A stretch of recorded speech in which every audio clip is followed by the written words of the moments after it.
नमस्कार। मौसम स्टेशन में आपका स्वागत है। दिल्ली एनसीआर समेत उत्तर पश्चिम भारत के एक बड़े इलाके में रह रहकर थंडर स्टॉर्म एक्टिविटी हो रही है, जिसकी वजह से यहाँ बढ़े हुए तापमान पर काबू मिला है और इस वजह से लोगों को राहत मिली है और मौसम सुहावना हो गया है। इसी के साथ अगर हम बात करें तो उत्तर बिहार के एक बड़े इलाके में झमाझम बारिश का सिलसिला जारी है, तो वहीं पूर्वोत्तर भारत में रह रहकर बारिश हो रही है। इन सारी चीज़ों पर हम आपको इस बुलेटिन में बताएंगे, लेकिन उससे पहले आप लोगों से एक गुजारिश है कि हमारे चैनल को सब्सक्राइब करें और इस वीडियो को ज़्यादा से ज़्यादा शेयर करें और लाइक करें। तो आइए शुरू करते हैं कि किस तरीके का है मौसम का मिजाज आज। तो आइए सबसे पहले देखते हैं विंड पैटर्न क्या है। तो यहाँ आप देख सकते हैं कि विंड पैटर्न की जब हम बात कर रहे हैं तो यहाँ मानसून की जो हवाएं हैं उनका फ्लो हम कह सकते हैं धीरे धीरे बदल रहा है और यहाँ जो स्थिति है उसमें हम कह सकते हैं कि ये जो हवाएं हैं वो पाकिस्तान से होते हुए उत्तर भारत में दाखिल हो रही हैं, लेकिन एक सूखे इलाके से आने की वजह से इनकी डायरेक्शन अलग तरीके की है और इनका प्रभाव अलग तरीके का है। तो यहाँ आप देख सकते हैं कि ये हवाएं किस तरीके से पाकिस्तान में घुसकर और साथ ही साथ तो ईरान से आ रही हवाओं के साथ इंटरैक्ट करते हुए काफ़ी गर्म हो रही हैं और उसके बाद उत्तर पश्चिम भारत में दाखिल हो रही हैं। यहाँ पर अगर हम उत्तर भारत की बात करें या पूर्वोत्तर भारत की बात करें तो पूर्वोत्तर भारत में तो मानसून की हवाएं हैं, लेकिन यहाँ पर उत्तर भारत की तरफ पूर्वैया हवाएं नदारद हैं। तो ये जो एक्टिविटी है उसको बड़ी आसानी से समझा जा सकता है। एक और चीज़ मैं आपको यहाँ पर बताना चाहूँगा, अगर हम कोंकण, गोवा और केरल की बात करें तो यहाँ पर भी जो मानसून की बारिश है एक तरीके से नदारद है, कम हो रही है। बहुत ज़्यादा बारिश यहाँ पर नहीं है, लेकिन मध्य भारत के कई इलाकों में हम कह सकते हैं बादलों की आवाजाही है। तो आखिरकार मानसून कमज़ोर कैसे हुआ? क्योंकि मानसून कमज़ोर है ये सारे लोग बता रहे हैं, लेकिन मानसून के कमज़ोर होने के पीछे वजह क्या है? वजह यह है कि विषुवत रेखा से जो मानसून की हवाएं आ रही हैं उनका फ्लो कमज़ोर पड़ गया है। यानी जिस रफ्तार से वहाँ से हम कह सकते हैं जिस ताकत के साथ ये हवाएं आगे बढ़नी चाहिए थी, उन हवाओं में कहीं ना कहीं व्यवधान पैदा हुआ है और इस व्यवधान के पीछे इंडियन ओशन डायपोल को माना जा रहा है। इंडियन ओशन डायपोल जब निगेटिव होता है तो मानसून के लिए पॉजिटिव नहीं हो पाता है। तो ये स्थिति बड़ी विरोधाभास वाली है। अगर अरब सागर में तापमान ज़्यादा है और बंगाल की खाड़ी में कम है तो हम कह सकते हैं कि एक अलग तरीके का मानसून पर असर पड़ता है और वही असर इस समय देखा जा रहा है। मौसम विभाग का कहना है मानसून एक बार फिर से ताकत पाएगा और वो ताकत 7 जुलाई के बाद मिलेगी। तो आइए आपको हम बताते हैं इस समय देश के अलग अलग हिस्सों में क्या स्थिति चल रही है, सैटेलाइट इमेजरी क्या कह रही है। तो सैटेलाइट इमेजरी की जब हम बात करते हैं तो यहाँ पर बड़ी आसानी से आप समझ सकते हैं कि सैटेलाइट की जो स्थिति है उसमें आप यहाँ देख सकते हैं अलग अलग इलाकों में बादल हैं और ख़ास तौर पर अगर हम देखें तो उत्तर बिहार के एक बड़े इलाके में ज़ोरदार तरीके से बादल छाए हुए हैं और इसी के साथ नेपाल के एक बड़े इलाके में ज़बरदस्त तरीके की क्लाउडिंग है। और इसको अगर हम एक बड़ी इमेज में देखें तो यहाँ पर तमाम चीज़ें आपको बखूबी समझ में आएंगी। दिल्ली और आसपास के इलाकों की बात करें तो यहाँ पर आप देख सकते हैं कि किस तरीके से मौसम बदला हुआ है, घने बादल हैं और इसका असर पश्चिमी उत्तर प्रदेश तक जा रहा है। यानी पश्चिमी उत्तर प्रदेश में जिस तरीके से लोग परेशान थे कि तापमान चढ़े हुए हैं, कब तक यहाँ पर बारिश होगी, तो कई इलाकों में यहाँ पर बारिश दर्ज की गई है। साथ ही साथ अगर हम बात करें हिमाचल की तो हिमाचल का चंबा डलहौजी वाले इलाके में हम कह सकते हैं ज़बरदस्त तरीके से बादल छाए हुए हैं। धर्मशाला के ऊपर भी ज़ोरदार तरीके से बादल उमड़ घुमड़ रहे हैं और इसका असर एक बड़े इलाके में देखा जा रहा है। साथ ही साथ कुल्लू मनाली की अगर हम बात करें तो वहाँ पर बादलों की आवाजाही है।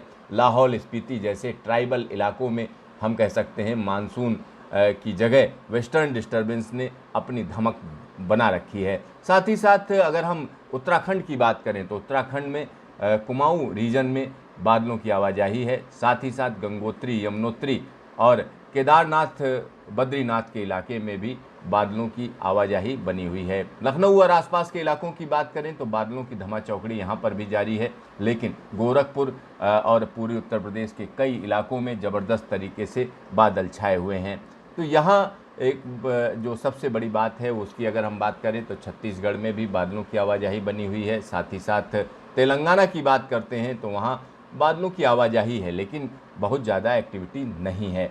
यहाँ पर आप देख सकते हैं कि किस तरीके से वेस्टर्न घाट पर मानसून की एक्टिविटी थम चुकी है, बहुत कम है, और जिन इलाकों में है उन इलाकों में हल्की एक्टिविटी है। एक तरीके से मानसून काफ़ी कमज़ोर फेज में है और उसका असर इस मैप में बड़ी आसानी से देखा जा सकता है।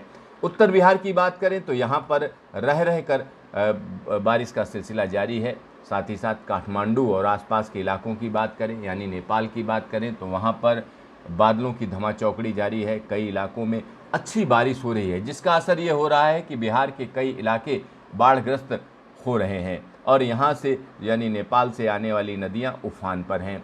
साथ ही साथ यहाँ पर अगर हम पूर्वोत्तर भारत की बात करें तो पूर्वोत्तर भारत के एक बड़े इलाके में बादलों की धमाचौकड़ी जारी है, जिसका असर यहाँ पर देखा जा रहा है। अगर हम मौसम विभाग की बात करें तो मौसम विभाग का कहना है कि इस समय जो स्थिति बनी हुई है उस स्थिति में यही कहा जा सकता है एक वेस्टर्न डिस्टर्बेंस है, जिसका उत्तर पश्चिम भारत पर असर देखा जा रहा है। और दूसरी तरफ अगर हम देखें तो पूर्वी भारत, खास तौर पर बिहार और पश्चिम बंगाल के वो इलाके जो हिमालय से लगे हुए हैं, यानी सब हिमालयन, वेस्ट बंगाल की हम बात कर रहे हैं, सिक्किम की बात कर रहे हैं, वहाँ पर जोरदार बारिश का सिलसिला बना हुआ है। साथ ही साथ पूर्वोत्तर भारत की बात करें तो वहाँ ज़्यादातर राज्यों में मानसून एक बार फिर से जोरदार तरीके से एक्टिव है, लेकिन इसका असर बिहार से आगे नहीं बढ़ पा रहा है। यानी उत्तर पश्चिम भारत में जो आप एक्टिविटी देख रहे हैं उसके पीछे वेस्टर्न डिस्टर्बेंस को माना जा रहा है और इसका असर दिल्ली एनसीआर, पंजाब, हरियाणा और हिमाचल के साथ साथ पंजाब और जम्मू कश्मीर में भी देखा जा रहा है। मौसम विभाग का कहना है ये स्थिति अगले 3 से 4 दिनों तक रहेगी, यानी मानसून की स्थिति जो कमज़ोर है वो कमज़ोर रहेगी, लेकिन रह रहकर जो थंडर स्टार्म एक्टिविटी है वो उत्तर भारत को प्रभावित करती रहेगी। इसका फ़ायदा ये होगा कि उत्तर भारत में जो बढ़े हुए तापमान हैं वो नीचे आ जाएंगे और ऐसा ही हो रहा है। तो आइए हम आपको दिखाते हैं कि इस समय अगर हम इसरो के सैटेलाइट से देखें तो किस तरीके का असर है, कहाँ कहाँ पर ज़्यादा एक्टिविटी है, यानी आज का मौसम कैसा है। तो यहाँ हम आपको दिखा रहे हैं कि किस तरीके की एक्टिविटी है। तो यहाँ आप आसानी से देख सकते हैं चंबा के इलाके में ज़ोरदार तरीके से बादल हैं, कुल्लू में बादल हैं और साथ ही साथ ऊना के ऊपर जो ऊना तप रहा था वहाँ पर भी बादलों की आवाजाही है। हरियाणा के एक बड़े इलाके में आवाजाही है, दिल्ली में भी बादल छाए हुए हैं, फरीदाबाद, रेवाड़ी, इन सारी जगहों पर बादलों की आवाजाही है। मेरठ की बात करें तो यहाँ रह रहकर बारिश की संभावना मौसम विभाग जता रहा है और कई इलाकों में बादल छाए हुए हैं। यानी हम कह सकते हैं पश्चिमी उत्तर प्रदेश में एक बड़े इलाके में, यानी गाजियाबाद से लेकर रामपुर तक बादलों की आवाजाही है और इसका असर देखा जा रहा है। मथुरा में भी बादलों की आवाजाही है, अलीगढ़ और आसपास के इलाकों में बादल उमड़ घुमड़ रहे हैं। साथ ही साथ यहाँ हरदोई, सीतापुर की बात करें, कन्नौज की बात करें, मैनपुरी की बात करें तो यहाँ पर बादलों की आवाजाही बड़ी आसानी से देखी जा सकती है। कानपुर नगर, उन्नाव की बात करें तो यहाँ पर भी ज़ोरदार तरीके से बादल छाए हुए हैं। हमीरपुर, जालौन में भी बादलों की आवाजाही है और साथ ही साथ चित्रकूट से लेकर कौशाम्बी, प्रतापगढ़, जौनपुर, सुल्तानपुर, फैजाबाद, अंबेडकर नगर, संत कबीर नगर, सिद्धार्थ नगर, गोंडा और श्रावस्ती में भी बादलों की आवाजाही देखी जा सकती है।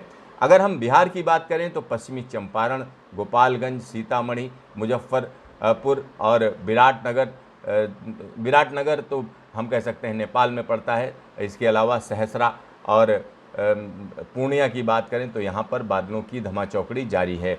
दूसरी तरफ अगर हम देखें तो चंदौली, रोहतास में भी बादलों की आवाजाही बनी हुई है।